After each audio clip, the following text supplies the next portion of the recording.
জীবনটা কখন যেন থেমে গেছে মাঝপথে। শেষ পৃষ্ঠা লিখবার আগেই কলমটা শুকিয়ে গেছে।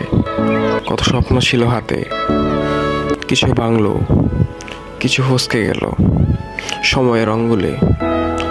সুযোগগুলো ঠিক এমন এসেছিল, কিন্তু সাহসটা সেদিন দরজার ওপারে দাঁড়িয়েছিল।